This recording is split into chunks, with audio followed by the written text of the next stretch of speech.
Immigrant refugee rights, Jesse Lake.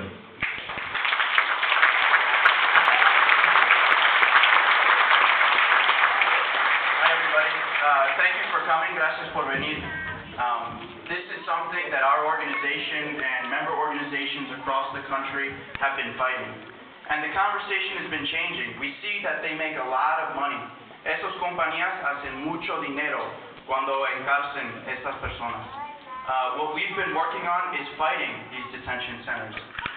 The Illinois Coalition for Immigrant Refugee Rights and its allies, communities across Illinois, prevented a private detention center, this same company, CCA, from building a detention center in Crete, Illinois. They're trying to do the same thing here in Joliet. I'd like to see how many people here know somebody who, if they're undocumented and could be placed in this detention center. How many people know somebody? We've seen since 2009 there was a federal program enacted called Secure Communities. This was actually enacted by Obama's administration. And this program specifically links local county sheriffs, local police departments with ICE. That means if you're picked up, and it could be you're picked up rolling past a stop sign, and the police have a reason to believe that you're undocumented, they can hold you legally for 48 hours.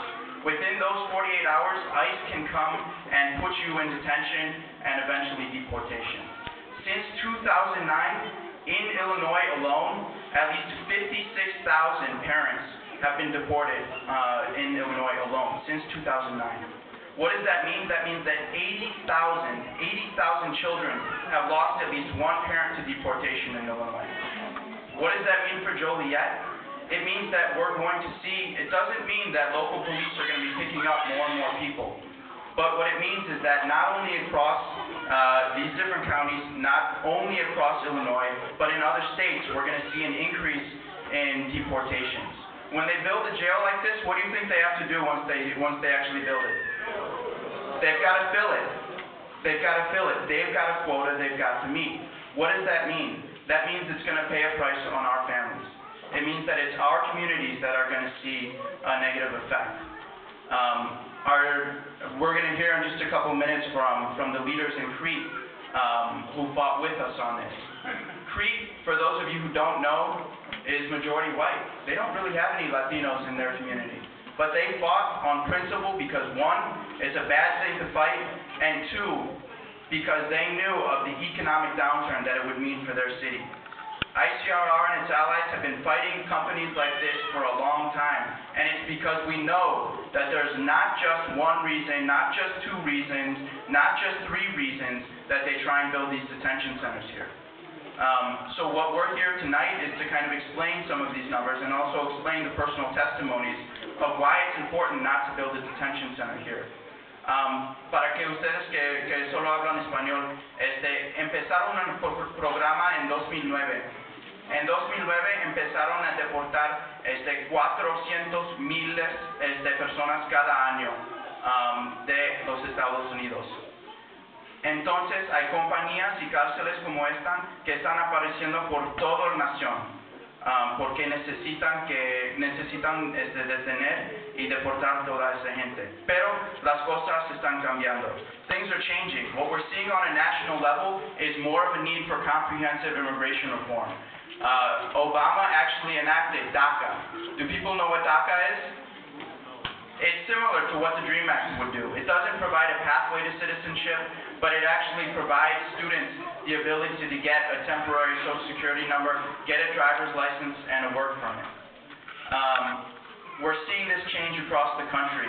Here in the state of Illinois, we're very close to winning driver's licenses for undocumented immigrants. Aquí en Illinois estamos bien cerca de ganar licencias para la gente indocumentada aquí en Illinois. In January, en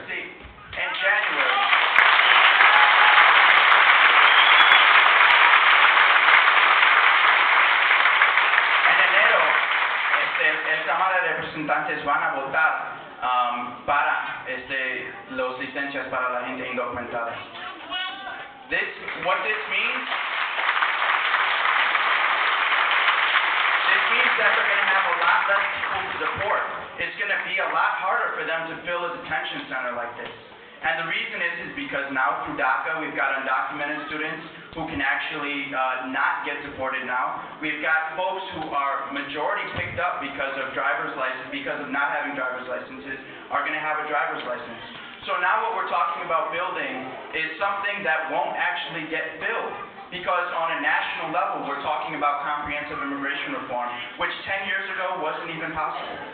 So now we're talking about building a project that's supposed to bring jobs, that is promising high-paying jobs to folks when we know that, one, they're going to have trouble filling it, and now we're working with a company that doesn't have a history of working with unions, hiring union guards, and actually paying decent wages. So why should we think that it'd be any different here?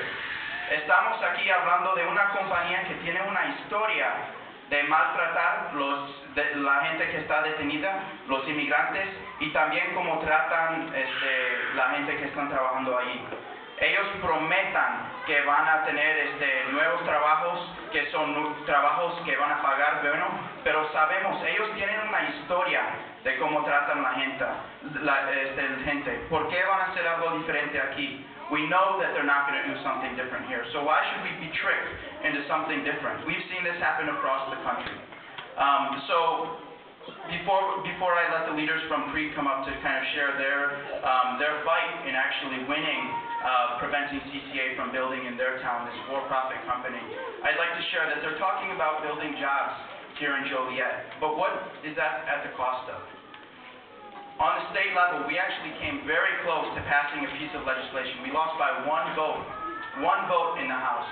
And this piece of legislation would have prevented any private company from building a detention center in Illinois. Already there's a law that prevents any type of private company from building federal or state prison, but it doesn't include detentions. So we tried to include that. We lost by one vote. Nosotros luchamos para una ley y perdimos por un voto. Y esa ley cambiara, va a decir que ninguna compañía privada puede construir un centro de detención en Illinois. Pero perdimos por un voto. Pero eso no paró la gente en Crete de luchar contra el centro y ellos lo cumplieron. Dijo el CCA y dijo la ciudad, no vamos a construir el centro de detención aquí. Y tenemos que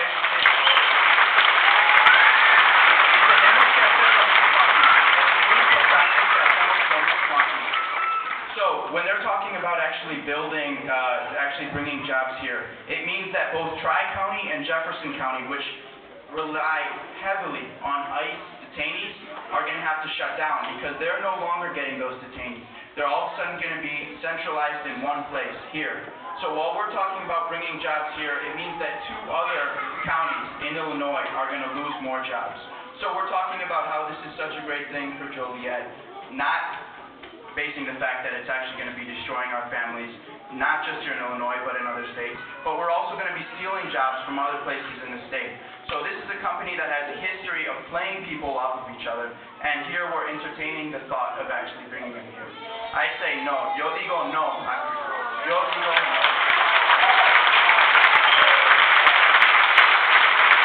Entonces, quiero introducir, I want to introduce two leaders from Crete who were unbelievable fighters.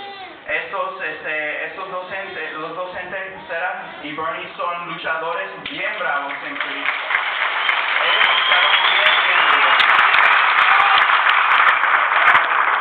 Y aunque no hay latinos en Crete, ellos sabían que esto era una lucha que tenían que luchar.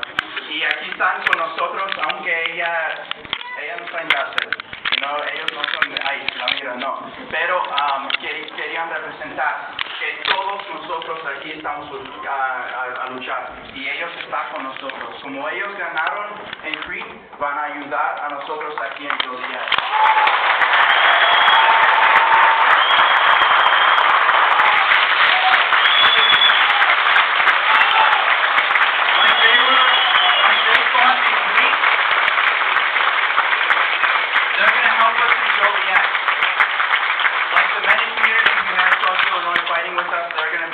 To fight in Joliet.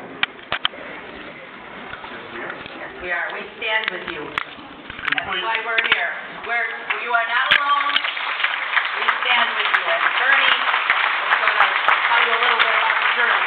I'll give you a little bit of background. Good evening, everyone. We are with you. We are family with you the way we feel. We're brothers and sisters with you.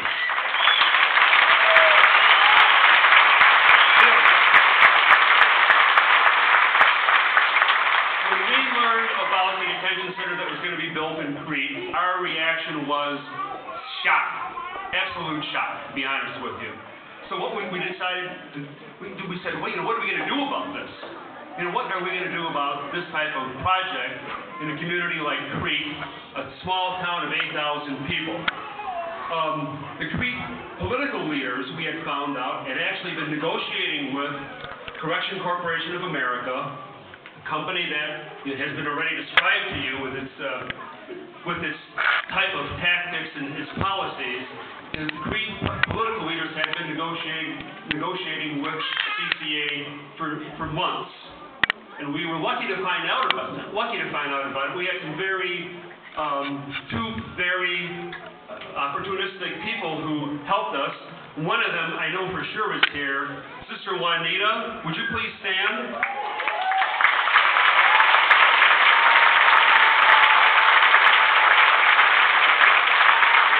Sister Juanita is a Franciscan nun, and she is really the first person who told us about this, and Sister Lisa Poliga also, who I know is not here tonight. We had to take immediate action. We knew that. The residents of Crete, who had not even voted, got involved with us. And that was a real powerful thing that happened in Crete. How did we stop the detention center in Crete? First of all, we had a house meeting, and this was at Concetta Smart's house. About 30 or 40 of us met there. And we had to take action immediately. We went door to door with flyers, informational flyers about what was to happen. People were as surprised when they heard about it as we were when we heard about it. The political leaders hadn't told the community about it at all. Everyone's reaction was the same. They didn't want a detention center. Word spread like wildfire. Neighbors talked to neighbors. And that's what's going to have to be done here in Joliet.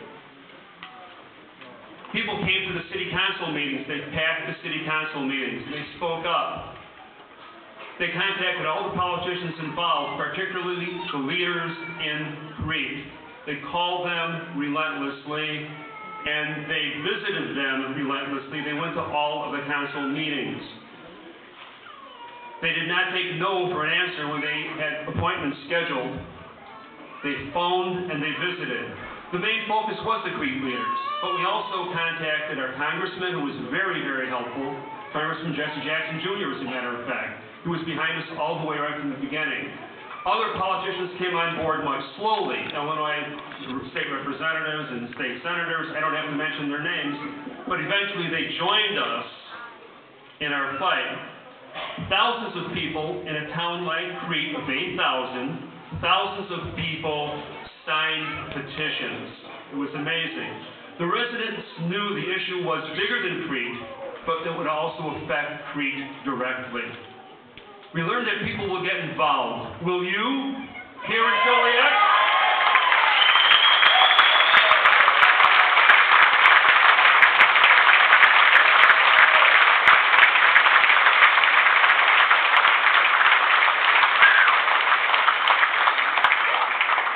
The reason why I'm here is to help stop a large injustice toward my brothers and sisters, especially with a company like Correction Corporation of America and the privatization of prison.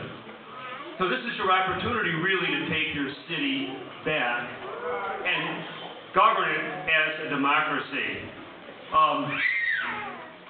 So we are with you. We can win this. Will we win this? We're all fighters when we have to be, and we will, all of you will be. Will you be a fighter on this? Si se puede? Si se puede?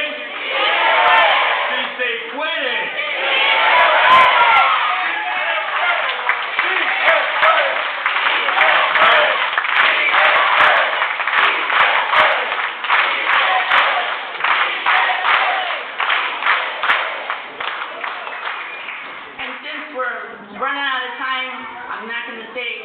all the things I was going to say.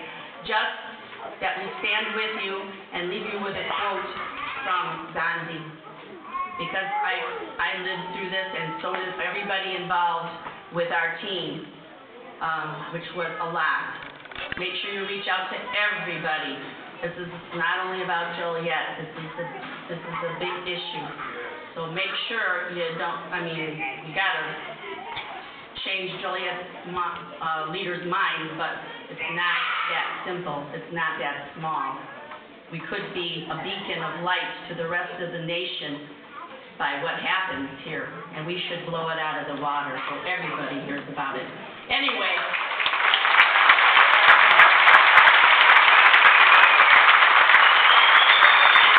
And really now is the time, because Republicans and Democrats are talking about immigration reform.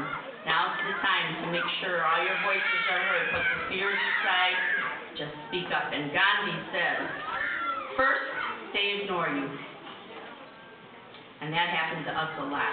They told us to sit down, shut up, because we're the only ones in the town meeting. That was at the beginning. Then they laughed at you, and they did that too. Then they fight you.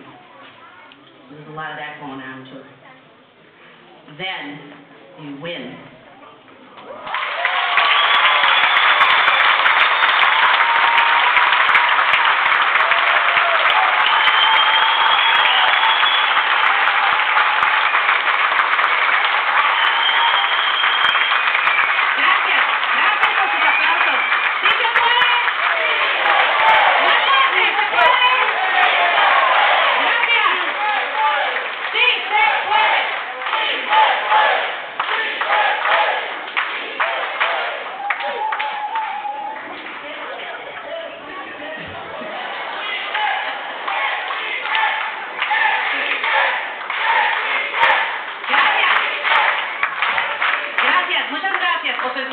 Thank you for your enthusiasm. Ahora sigue el impacto negativo económico en la ciudad de Joliet y el condado de Will. Next, we have the negative economic impact of Joliet and Will County por el señor David Velázquez. Por favor, un aplauso. Please applaud Mr. David Velázquez.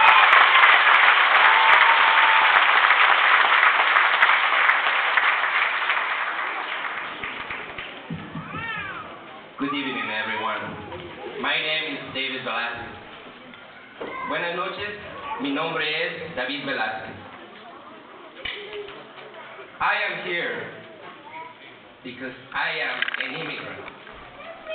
Estoy aquí porque soy un inmigrante. I am here because I believe that Joliet is much better than a for-profit jail.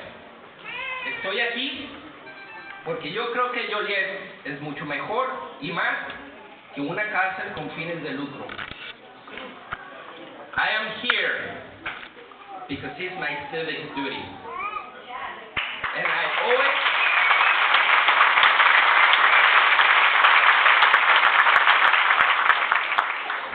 because it's my civic duty, and I owe it to the citizens of Joliet and Will County.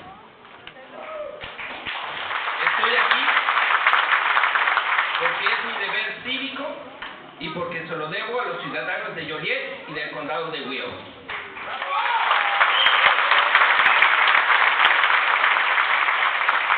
To start, I'm going to make very brief references to articles that have been published in the media about the economic impact that anti-immigrant actions such as laws and establishments bring to the states and cities. Voy a hacer referencia a algunos artículos que se han publicado en donde hablan del impacto económico que acciones anti-inmigrantes como leyes y establecimientos traen a estados y ciudades. Center for American Progress, October 4, 2011. Tam Baxter, a Georgia-based journalist after the implementation of the law HB 87. 300 million estimated loss in harvested crops statewide, 1 billion estimated in total economic impact on Georgia's economy, untold millions in losses to the economies of small towns and farmers dependent on the immigrant labor. Si recuerdan la ley de Georgia, HB 87 asustó a muchos de los campesinos que ayudan a levantar la cosecha. Las pérdidas fueron grandes. Univision, February 12, 2012.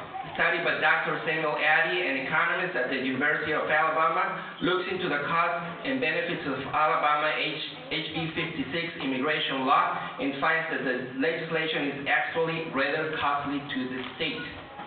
2.3 billion to 10 billion in GDP, 56.7 million to 264.5 million in state income and sales taxes. 20 million to 93.1 million in local taxes.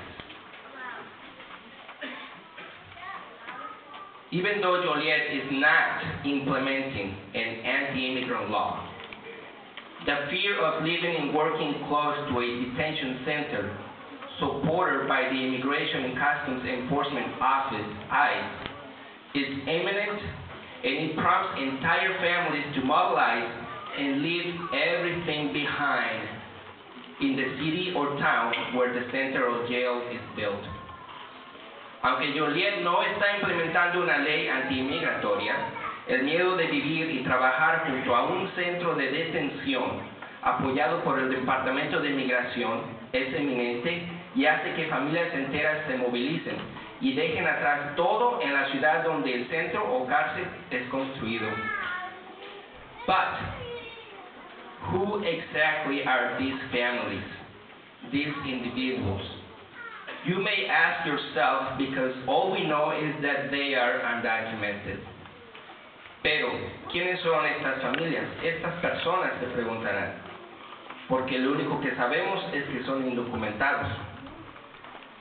These individuals are a workforce who is employed in assembly lines, factories, restaurants, warehouses, farms, barge decks, landscape, masonry, and horticultural businesses, industrial sites, construction sites, bakeries, commercial and residential cleaning companies, distribution centers, etc., etc., etc. Estas personas son una fuerza de trabajo y trabajan en todas partes y en toda clase de trabajo. Y estoy hablando de todos nosotros aquí. These individuals own homes. They work very hard all together in a family and save money to buy a house. As a matter of fact, they are supporting the house market in Joliet, in certain areas of our community, and are keeping it alive by buying distressed homes. Estas personas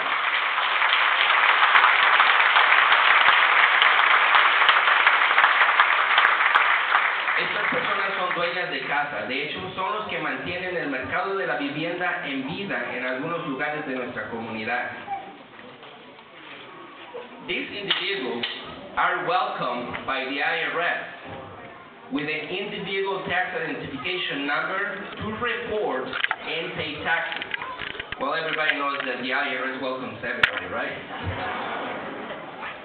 But, nonetheless, many of them pay and report their taxes with their IT numbers.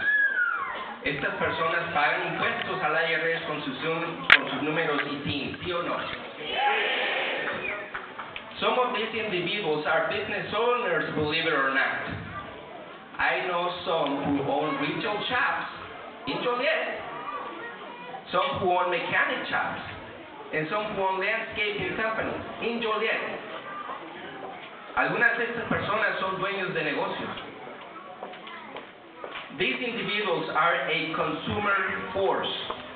They spend their money and goods in services like you and me in Joliet. Estas personas son consumidores aquí en Joliet. So what will happen if this underground economy leaves Joliet and Will County? Entonces, ¿qué pasaría si esta economía se fuera de Joliet y del condado de Will? So what will happen if this consumer